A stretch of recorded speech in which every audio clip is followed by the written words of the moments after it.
which is a view from within public service on standard civil servants and ministers.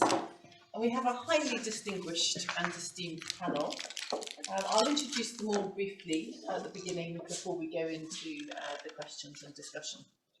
And just to say that we will go on until 12:50, so that gives us 45 minutes in keeping with the last session.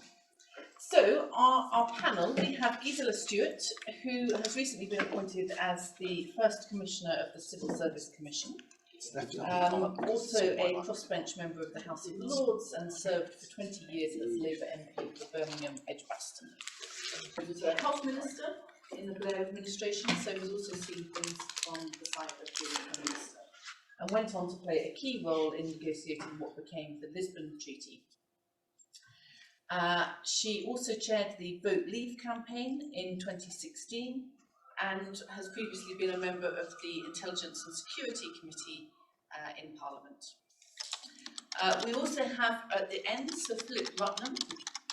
Philip was the Permanent Secretary at the Department for Transport from 2012 to 17 and at the Home Office from 2017 to 20.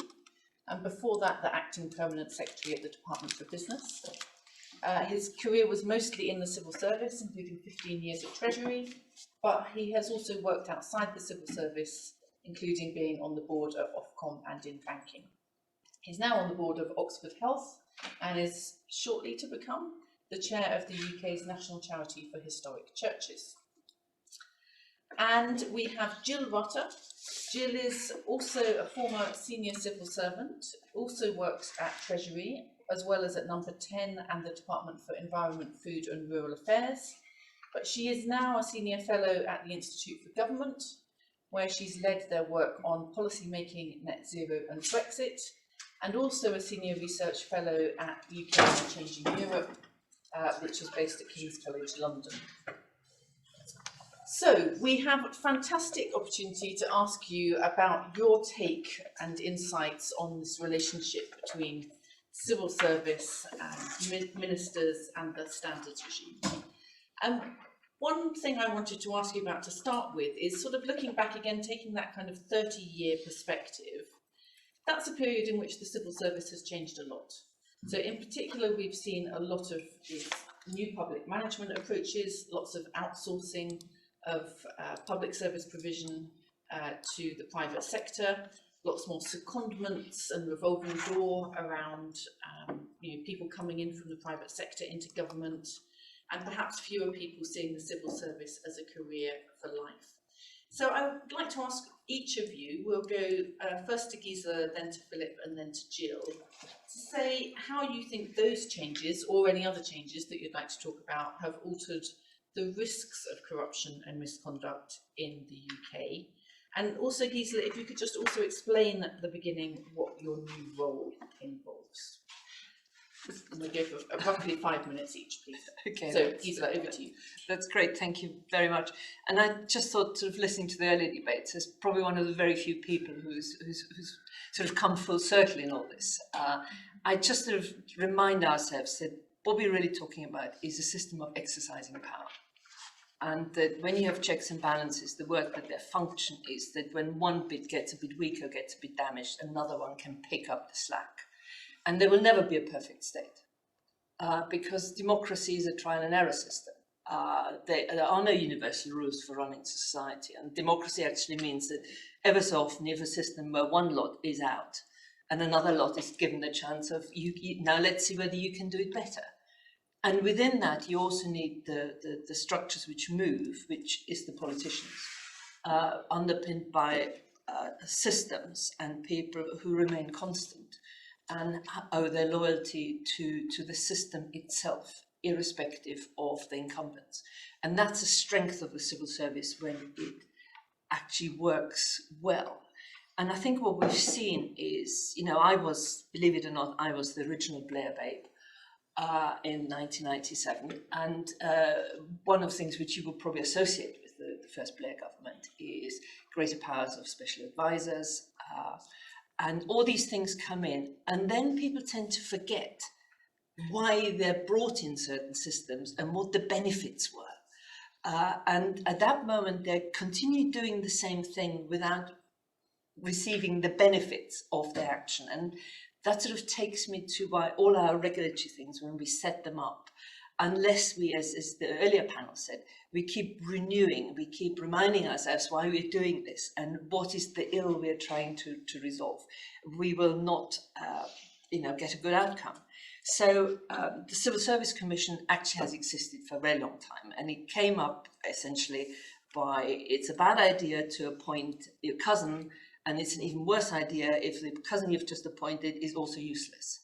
So we were trying to get to a system which is open, which is fair, and is actually based on merit. And in one of the legislation in 2010, the Civil Service Commission was actually put on a statutory basis in the Constitutional Reform and Governance Act.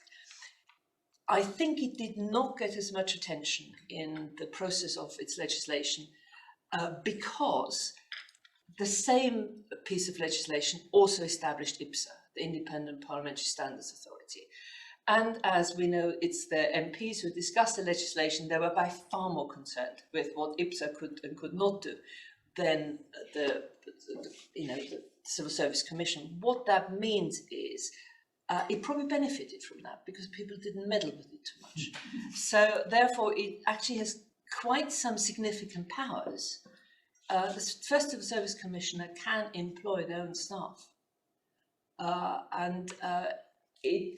Whilst it doesn't particularly have a regime of sanctions, I think there's some, it can pretty much set up some very strong structures. And I think the commissioners who've been in place since 2010 have done so. So what underpins it is Recruitment Principles, 2018, the latest version, which is really worth reading, simply because it establishes some very firm boundaries as to what grades of civil servants the competitions have to be chaired by commissioners, how the panels are constituted, what the consequences of breaches are, that SPADs cannot be involved in that process, says so explicitly, and it also then sets out exemptions. And I think this is always the thing you have to achieve with good regulation. It has to be, on the one hand, clear as to what the parameters are, but then it has to be able to respond to the needs of the day. But it's always accountable. Exceptions have to be explained, they have to be justified, and they can be traced and tracked. And if anyone wants to read the annual report, actually almost on the cover, it tells you all the things you need to know. So the Commission chaired 163 competitions, that's permsecs, that's deputy generals and generals. But it's got to be seen in the context of that in 2020 to 21, 90,000 new civil servants were employed, of which 60,000 came in through a regulatory regime. And the Civil Service Commission also audits that overall regimes of departments. And we publish a list of those who are breaches or failing. Now, the bit which I would hope is that we can, a bit like the National Audit Office, that at the end of the day, if breaches are found, it isn't just you take note, you actually regard it as a bit of a, my department really could do better. But I just want to say, in terms of have things got better or have they got worse, I think the needs of modern government have changed in a sense, and I'm not sure what Philip thinks about this, but I think that sometimes the skills which we need within the civil service are so specialised that you have to acknowledge that you have to find a mechanism of bringing outsiders in. But then I think you probably also have to give more thought to how you protect them, not to create conflicts of interest, which are unnecessary. And I think we haven't thought about that enough. We also probably haven't thought enough about that whilst these rules cover the whole of the United Kingdom, that we should have more movement between Wales, Scotland and England. Northern Ireland has its own Civil Service Commission, but there's still, I think, real scope for more movement. And for example, I'm currently recruiting a new chief executive, and on the interviewing panel, I asked for a Scottish net to be on the panel, that if England plays, if English commissioners play a role in that, then I think Scotland should have an involvement as well. And the very final observation I want to make is that if you read the annual report and if you look at the way the civil service has been very strong in diversity when it comes to background, I still think we haven't done enough in just sheer cognitive diversity. And we really need to do much more to actually create the conditions for people to think differently, challenge, and it not to be seen as dissent. Great, thank you very much. So there's a challenge for you, Philip, and having spent most of that period we were talking about, 30 years in the civil service, what are your thoughts on how things have changed? So thanks, Liz. So I'll try to give a sort of personal view on how the risks that you talk about in terms of corruption and misconduct in the civil service might have changed over those 30 years. And you picked out in particular what you described, I think, as new methods of public management, outsourcing, greater secondments into the civil service and the like. And you asked whether those new methods have altered the risks. Plainly, they have changed the nature of the risks that you face that we face in the civil service. But my view on that, having managed large organisations in which those issues have been very much present in the Department for Transport, for example, and very, very large procurement programmes, my view on that was that there were some very significant benefits to bringing into the public service, bringing into the civil service people who had quite direct, quite recent experience from the commercial side in sometimes in bidding for public contracts. The key thing, though, was to recognise the risks that were created and to have an equally active approach to managing the risks. So that means in terms of the selection process for individuals, so that they have an appropriate awareness, appropriate training, mentorship, support, a whole programme, if you like, of sort of cultural and technical development, so that across the organisation, everybody was aware of the standards that they needed to work to, where to go for advice, how to conduct themselves while in public office. The recent whole saga of the Green Seal scandal, I think, has shown what happens when you don't take a sufficiently active approach to the management of those risks. Very regrettable in a whole range of ways, but I think in my experience actually was essentially those problems were avoidable. That said, I do welcome the recommendations that Boardman came up with in his report, which I think were on the whole very, very sensible, and in particular, the benefit of having a properly resourced compliance function sitting across government, looking for how to manage the risks associated with conflicts of interest, and in particular lobbying, and I might say a little bit more about lobbying in a moment. So that's my view on the new methods of public management. You asked whether there are any other issues that I think create some risks, and I was going to pick out three. One is a very broad point. So I think there's abundant research, looked at some of the OECD reports, for example, that strong institutions that are strong are institutions that are appropriately resourced and where there are high levels of motivation around the public interest. I think in the UK we continue to be blessed by a civil service which does have a very strong sense of public service. That was certainly my experience in the time I spent in the civil service, that I found myself surrounded by colleagues who had a very, very strong sense of public service. But I don't think we should be blind to the challenges that exist around both resourcing and motivation. If you look again over that 30-year period at the evidence in relation to the pay gaps, not across the entire civil service, but across certain areas of the civil service where skills are particularly in short supply, the gaps in pay between public sector and private sector, they have increased very, very significantly over that time period.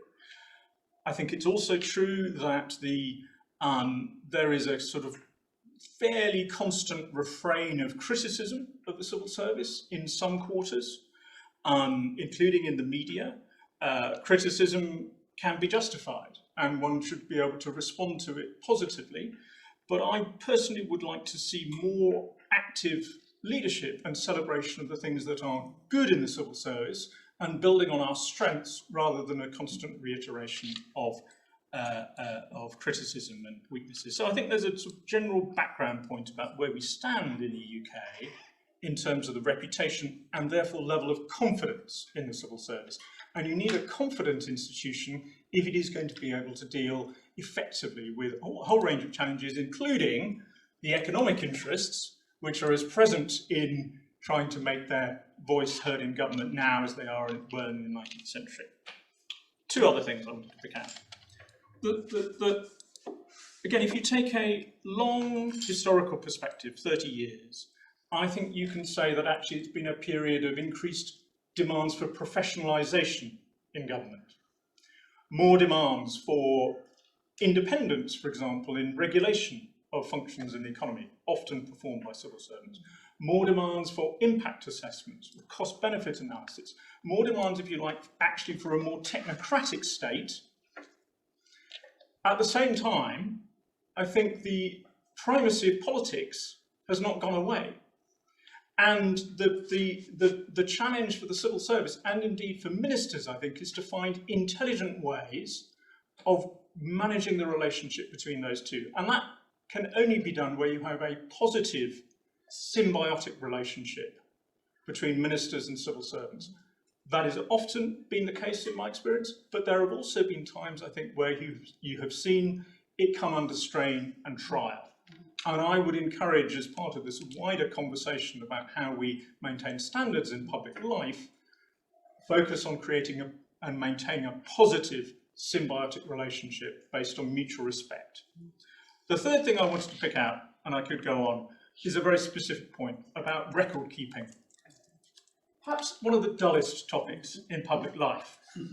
But actually, if you look at the quality of record keeping, it has, I am pretty confident, declined, and is declining, I suspect, in real time as more and more decision-making and things close to decision-making take place through social media.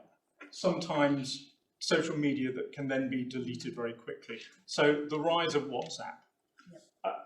There are other issues too, but I think we will find, perhaps the COVID public inquiry will be the first significant areas where the audit trail for public sector decision-making falls away because of reliance on unsatisfactory methods of making decisions and not recording them. Excellent, very interesting point. Perhaps we can also come to that on the second round in terms of regulatory challenges. Great, Jill, what's your take on that? So thanks very much, Liz. The first thing I would say is that although we characterise the civil service as a sort of job for life, actually, you know, I go back a sort of generation earlier than Philip in some ways. It wasn't really a job for life. A lot of people, if you look at the Treasury where I used to work in the 1980s, we would see quite a big exodus of civil servants because of the pay gaps emerging that Philip mentioned. You know, Inland Revenue, Customs and Excise used to train people as tax inspectors, then lose them to the private sector, so they acted as quite a good training ground, and then they would go out. The privatisation programme in the Treasury, which I think Philip worked on in one of his initial incarnations, I never did, used to involve the person responsible working on a privatisation and then privatising themselves, not to the bank they'd worked with. There was a sort of rule you couldn't recruit there, but there was a sort of merry-go-round that the bank that worked on the last privatisation tended to get the person who worked on the next one. So, so the movement out has always been a bit of a phenomenon. The bit that changed, I think, was the movement in, and actually, as Philip said, for a lot of the reasons Philip has said, I think that's generally a good thing. I think there's a question maybe for the Civil Service Commission on why the civil service regards consultancy skills acquired in the private sector as so superior to the skills it gives its own internal recruits, but they are quite widely valued. And I think that goes to the way in which civil service has been rather negligent about its own internal capability building. But I do think actually having people who've mixed careers is actually a source of strength, not weakness. Because as Philip says, if you've got that, you need to then put in place proper safeguards. And one of the things I think is quite interesting is the very weak systems of induction both people coming to the civil service, but also in many ways, more importantly, people going into a lot of public bodies we've set up, which have been, because they tend to pay a bit higher in many cases, have been very fertile recruitment grounds for people coming in from the private sector, that we don't really do enough either for the new chief executives or for the chairs to give them a sort of grounding in what's different about working in the public sector to the private sector. When I left the public sector, I went to BP, and I remember very early on we were trying to give a consulting contract to someone, and someone said, "Oh, that's fine, my wife can do this, we'll give her the contract." And I looked on appalled, because to me, she was absolutely the person who was categorically excluded from getting this because of my civil service training.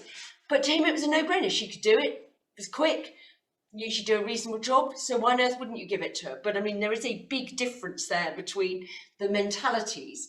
Neither is necessarily wrong or right, but they are different, and I think you do need to make sure that people coming in don't just sort of absorb the public sector ethos and understand it automatically. I think it's an unreasonable ask, and I think we do need to be much tougher, and I think the Bill Crothers case on Greensill exposed that. We need to be really tougher on the sort of rules on exit. That may mean that we have to look at the terms and conditions of people, because you're effectively asking people to accept a penalty in terms of their future income streams if they come in and do some work in the private sector. And that's ultimately one of the sources of difficulty, that we don't want to make those things remunerative enough to do that. So I think, those are what I say. So I think on balance, a good thing, but put in place safeguards and be very wary on doing them. What I wanted to come on to, though, I think is the more general issue of the civil service as a source of safeguarding and standards. Philip was really interesting, I think, there about the need to appreciate the benefits that come from a very, very effective working relationship between ministers and civil servants, and this sort of symbiotic relationship of both respecting what each bring to the party. But I think one of the really interesting questions we have to ask ourselves is whether that is now feasible and achievable and can be relied on. At the Institute for Government, very early in my days there, we did a series of what we called policy reunions, where we brought back people, ministers, civil servants, advisors, outside groups, who had actually worked together on policy successes. And actually those were really like reunions, because both sides really were delighted to see each other and recognise the distinctive contribution each had brought. But I'm just not sure we're there at the moment. So I think there's a really interesting question about whether we decide that actually that was nice while we had it, but we're not going to be able to go back there. And we need to actually make the two spheres Philip spoke about, the technocratic and the political, more formally distinct.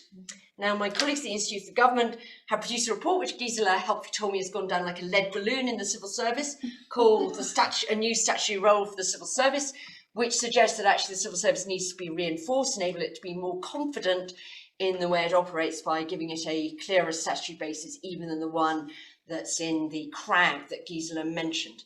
I think a really interesting question, if we were considering that, is whether rather than just simply legislate the civil service as it is, we should actually look and say, do we need to put the civil service on a slightly more separated basis from minister, to give more protection, if you like, to its role, not just in serving the government of the day, but in serving a sort of wider notion of the longer term public interest. New Zealanders do that.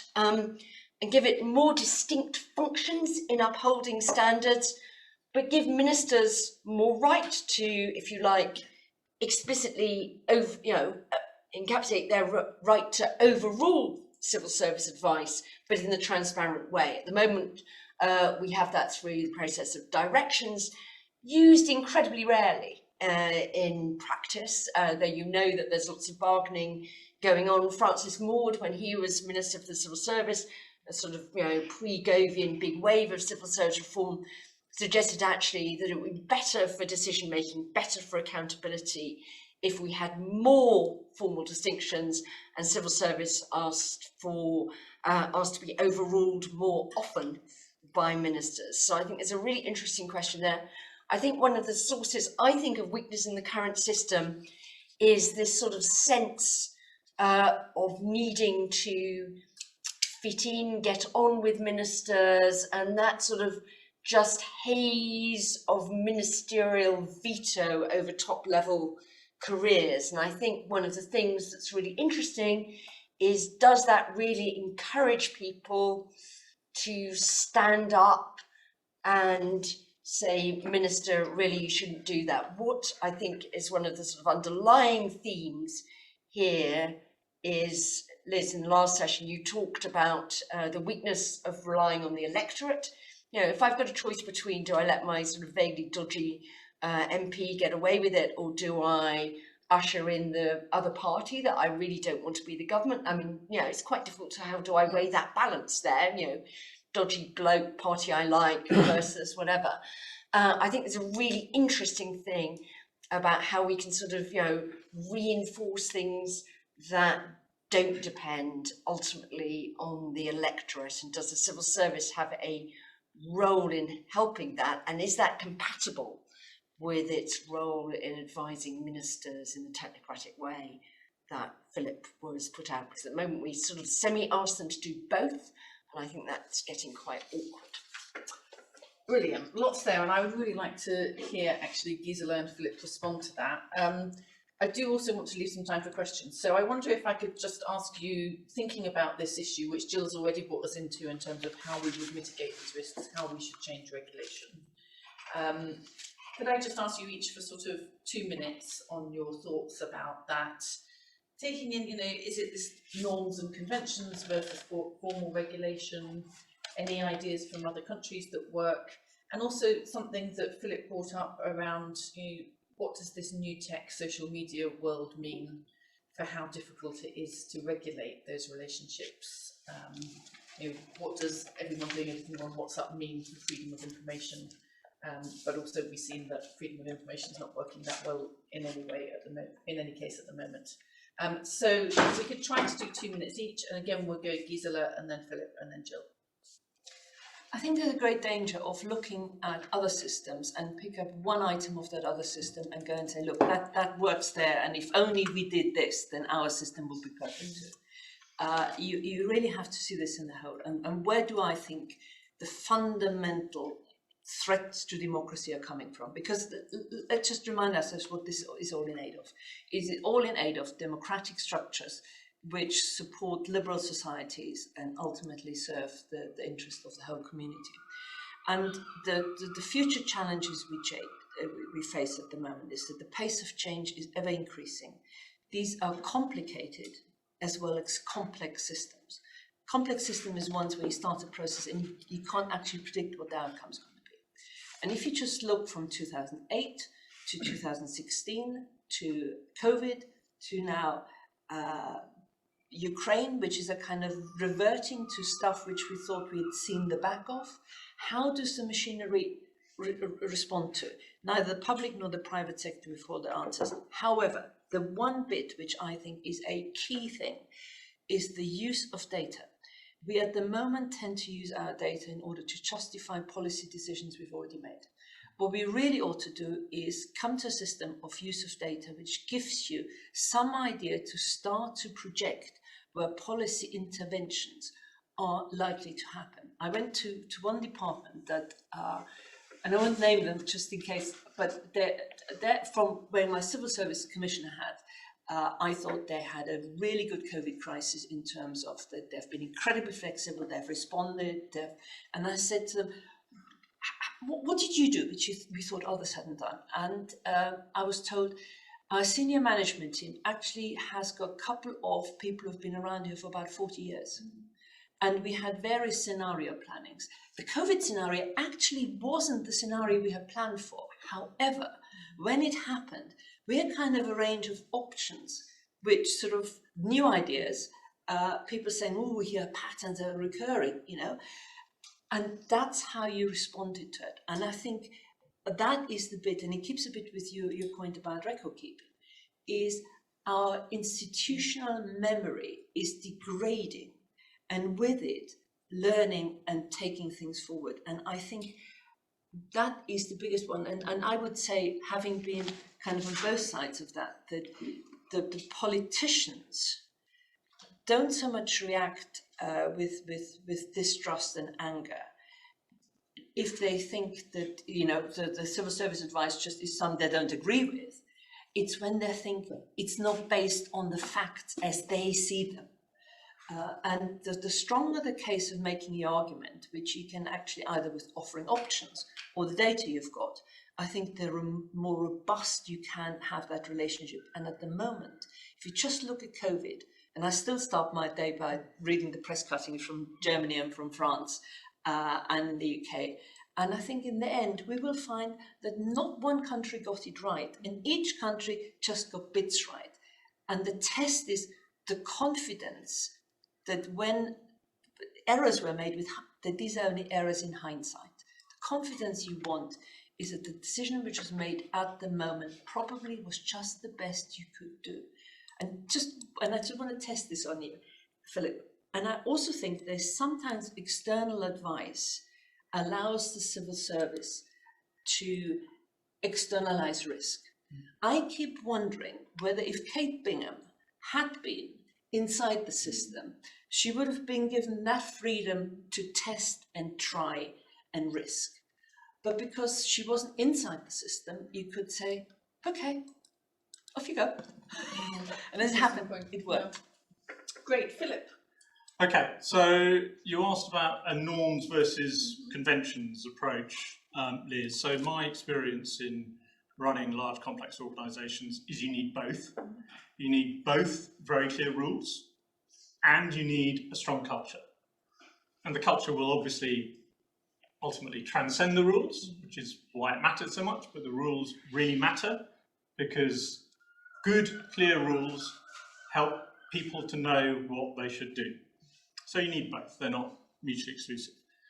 I want to go back to Jill's raising the question about the whole future of the civil service, which goes perhaps rather beyond the remit of this conference, but nonetheless is obviously a fundamental choice, not one to be taken lightly. I think you could go down the route of saying that the civil service, actually the role of the civil service should be narrowed.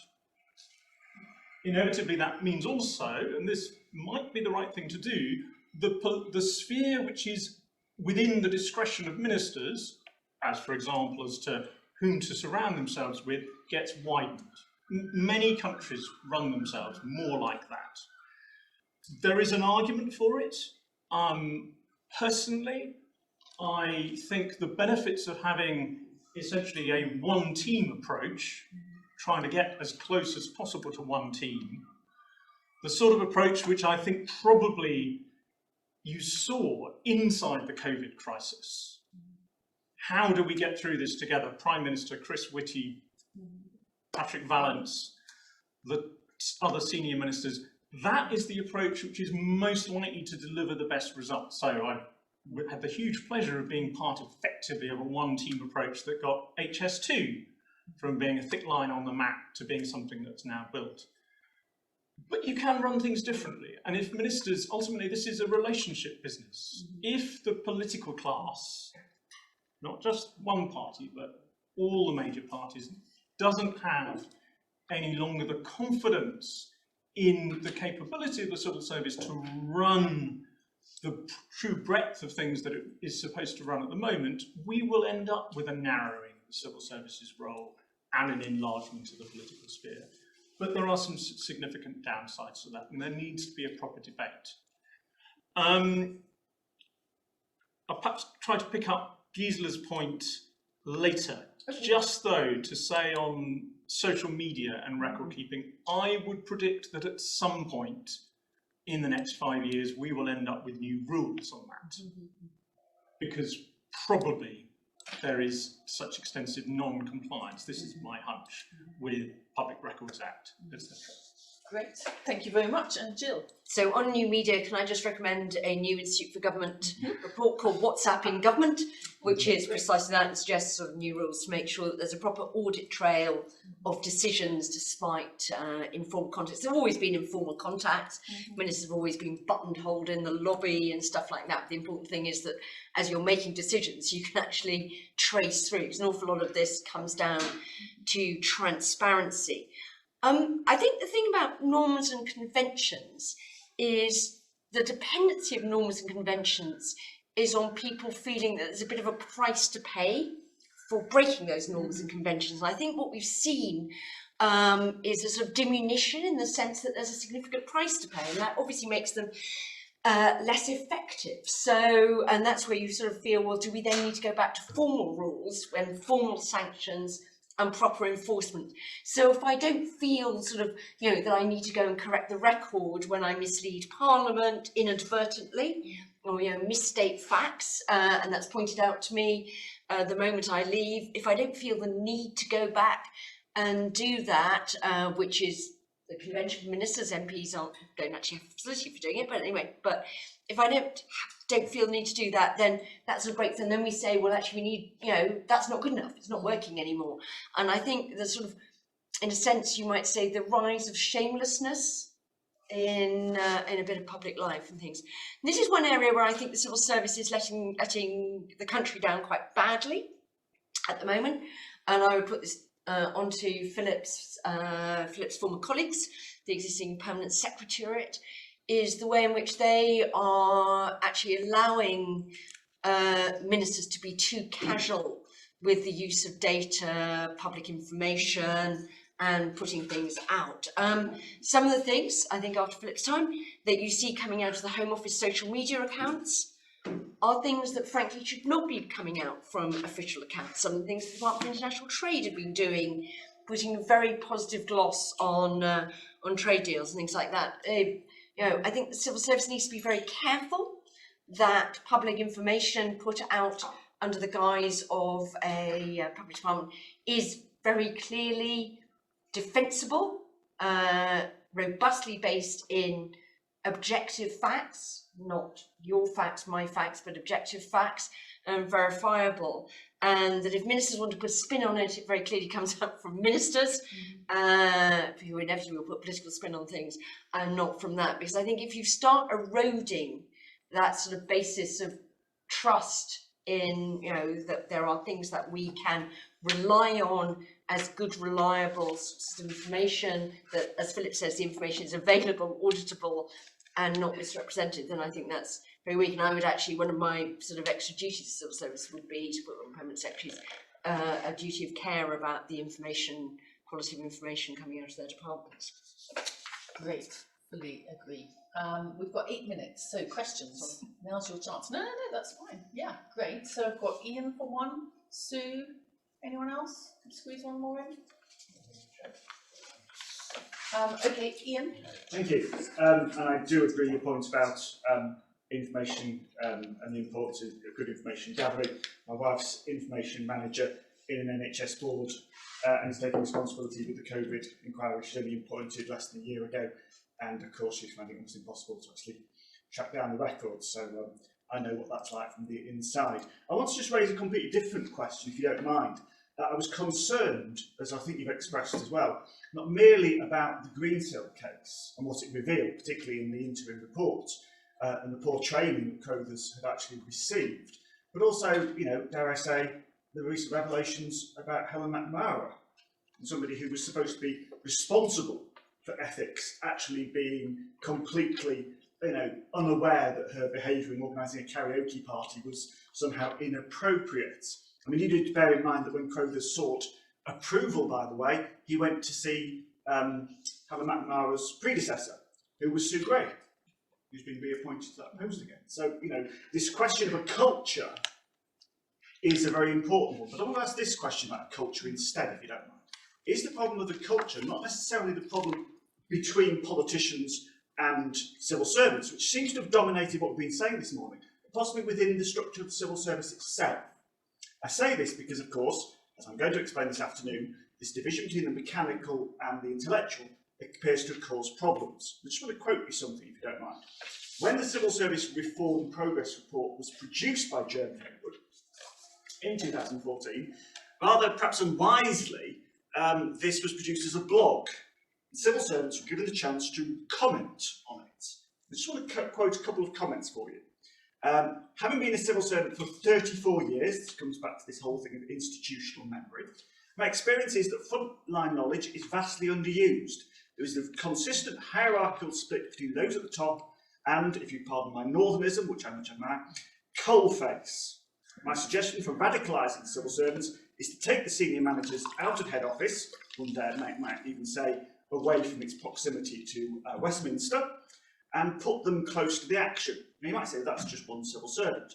Yet if you read the comments on the blog, somebody else commented, in the lower grades at the coalface, same phrase, where the real work gets done, public management reform, because it's the dislike of the systems of public management, which I know Liz has written about before, continues to create a climate of fear and absorbs excessive amounts of time.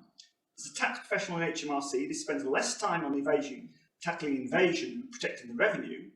By all means transform the leadership, but leave the rest of us out of it. I just wondered if you had any comments on that. Great. Sue? Two very, very quick questions. Why is it taking the government so long to implement Boardman? I just wondered whether the panel have any thoughts on that, because it seems like an obvious target which would actually address some of the WhatsApp. And we had very specific recommendations on the WhatsApp issue. And the second is really interesting about institutional memory. I mean, we definitely find that as someone who lobbies government, that, you know, there's no incentivization to keep specialisms. And is it about specialism, or is it about the retention issue that Jill referred to? But, you know, I mean, certainly there doesn't seem to be a kind of recognising that importance of building up specialism, which might help be a good counter to ministerial and political direction. Great questions. We're going to go Jill, Gisela, and then Philip. Okay, just a couple of things. I mean, it's quite interesting, I think, that report focused on Helen, obviously the proprietary ethics role. I don't know how the civil service got itself into a mentality that these parties were okay, but they do seem to have taken root. Philip had gone by then, so he sort of, I don't know whether he knows either, but clearly people had persuaded themselves and quite how they got into this mentality that since they were coming into the office anyway in a way that the rest of us working in offices probably weren't going in, that having sort of drinks after work was sort of okay. The interesting thing I thought though on that was Helen got fined, but the party was in Mark Sedwell's office. Mark Sedwell was the cabinet secretary, so I think actually if I was looking at where the sort of leadership might come, I might be asking Lord Sedwell a few questions. I think he didn't get such exposure because he's not been fined, open brackets, yet close brackets, which is quite interesting. But I think the whole handling of this is pretty terrible. By the Metleys dribbling out of fines in this slightly useless way, I think isn't giving us a full picture. So I wrote a blog earlier this week, because blogs are where it's at, about that we actually ought to get all the names at once and either name all the senior civil servants who were fined and all ministers fined, or the most senior civil servant who sort of, you know, or the authorising civil servant for each of these events. But there needs to be a clear policy decision on this, and this death by 1,000 names coming out always seems to be the women with photographs who are doing that. The person who's facing the sort of most existential threat to her career seems at the moment to be Kate Joseph up at Sheffield, who's under investigation. So I don't know how the civil service has quite got itself into this mentality and the culture, particularly around number 10 and the number 10 and whatever. The one thing I would say is that, you know, ministers are in the building as well. They tend to know parties are going on. If they thought they were very wrong, they wouldn't be happening. So I think at the very least there is tacit consent by minister that applies in spades in number 10, which is a very small building to work in, having worked there. I don't know on what's holding up Boardman. Government has quite a lot going on, limited bandwidth, probably not, frankly, that high a priority, stuff like that. Churn is every single civil service reform plan you will ever see always says we need to reduce churn, we need to keep people, we need to incentivise people to specialise. But then we put in place systems where your way to make your career, your way to get to the top jobs is to have lots of quite broad experience, you know, to get to the top by being a specialist. And the way to increase your pay is very often to get promoted, particularly when we stop the sort of old system of just sort of pay progression. in the same grade. So you do actually do that. And I know various people said that when the civil service had to expand very considerably in the wake of big cuts between 2010 and 2016, when pay prospects and promotion prospects were very limited, when it re-expanded, that it became a wild west of people just applying for jobs, as they came up, in order to sort of, if you like, make back what they'd lost over those 6 years, because there were so many new jobs going, and your way of advancing was to, was in many cases to get a new job somewhere else, then see if your existing department will counter bid to keep you, to get a bit of continuity. But it's a long-running problem. But as people said, a lot of these come back to pay and incentives and things like that. And management plays some quite perverse ones, I think, for what we end up wanting to achieve. Great. Gisela. In your question about the things which we sort of read in recently, I was at that moment asked myself, does it happen because the rules we had in place and the codes of conduct we had in place were inadequate or insufficient? Or did it happen because they've broken them and they weren't aware of them, or they didn't think they mattered? And there's the problem is the political response to something tends to be, oh, we need to review the code. Actually, it didn't need to review the code. There was under no interpretation of any of those codes, certain things were the right thing. Plus, sometimes, you say, do we really think sufficient due diligence was done here? And you need to go back. If the structures are wrong, and I think I very much agree with Philip, that you need to know the structures for people to know where the boundaries are. But that's only the starting point. The second point then is compliance. And I think in the last panel, I think it was Gillian who was talking about the leadership and playing a role in high ethical standards. And she said, it's recruitment, it's in training, and it's in refresher courses. It needs to keep being drilled back in those basic principles of the code of why the civil service is different. It's if it was business, as Jill sort of said earlier on, then we'd probably say to Jeff Bezos, why don't you run a UK PLC? Because the democracy isn't run like a business, and we've got to keep reminding the system that there are reasons for why you've got those ethical codes. And I think we've kind of every generation forgets it. I think we need to go back and restate and reward people and make people know what good looks like, and then make them feel good about when they get to the point where good looks like. The other thing, which is to me, you talked about that sort of moving, away from the centre. And anybody who's grown up in a federal state, as I have, I grew up in Bavaria, which is a federal state, which is part of the Federal Republic of Germany, knew that in all other countries, federalism is seen as a way of moving power away from the centre and decentralising it. In the UK, every time we try to do things like levelling up, we don't face up to the fact that unless you move political structures which belong to the capital out of the capital, the power will not also move with that. And I think that only if that happens do we serve the civil services ambition to move 20% of them outside London. I think that's absolutely great. I think that is really important, but also the power structure that goes with it has to move with it, or else we will not get this genuine decentralization. And the very last comment is about specialization. If we have a pay structure and a professional structure, which if you game your own career structure, you will be rewarded for generalized skills, then of course that's what you're going to do. And if we don't start rewarding very specialist skills, then it will not become that specialist service. It's as simple as that. It's a choice. So I think it's very regrettable the government hasn't responded to the Boardman report yet. I would personally think it's very desirable it does so. I don't know why it hasn't done so on the sort of implementation, taking forward those recommendations. And on both Greensill and some of the sort of recent Partygate findings, personally, if I was still in the civil service, I would be saying let's regard this as a big wake-up call the most valuable asset the civil service has is its reputation for integrity. To maintain that, you need to go almost further than anybody would expect you ever to go in protecting your reputation, in holding yourselves to the highest standards. So indeed, that while this is, the news seems to be negative, there is an opportunity in there for the civil service and the leadership of the civil service. I wanted to link the point you were making, Ian, about the sort of coalface, how it feels at the coalface, to the point you were making, Sue, about institutional memory and churn. So in running these organisations,